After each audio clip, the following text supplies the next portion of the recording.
So hi guys, tuturuan ko kayo kung paano gamitin tong Lucky Game. Mga basics lang. So tandaan nyo pala guys na 100 pesos yung pwede mong i-withdraw through GCash. So dahil level 1.2 pa lang tayo at tamad ako mag-invite, 44 pesos pa lang ang pwede kong withdraw dahil 1.2% nga lang yun.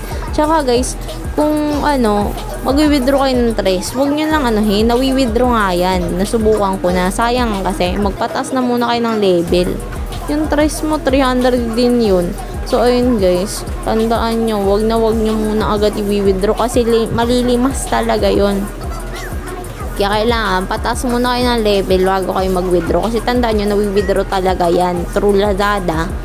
Gusto mo yung 44 pesos, pwede ko na nga yung i-withdraw through Lazada. Pero hindi pa naman ako gipit na gipit so far. So, ayan. Ito lang mga basics. Pwede mo pindutin yung recent para ma-stop yung oras. Tapos, ibabalik mo lang siya.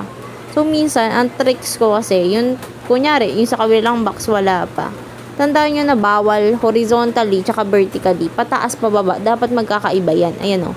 Yung dog, iba-iba dapat yan. Tapos, yung sa dito naman, lang yan, gagayahin mo yung tapat na box. Basta tandaan yung salitan yan, bawal magkatapat yung pare-parehas. Kunya sa isang linya, bawal pare-parehas ng character yan. So ito, kinokopya ko lang yung sa taas. Look, tas yung sa baba. Ayan, katulad ko nagkamali ako. Dun kabila naman. So, samahan nyo na din ng dasal kung ayaw yung manood ng ads. Grabe, level 427 pa lang ako. At level pa lang yun. Ibig sabihin, 427 times ako na naglaro. Ito lang yung ko.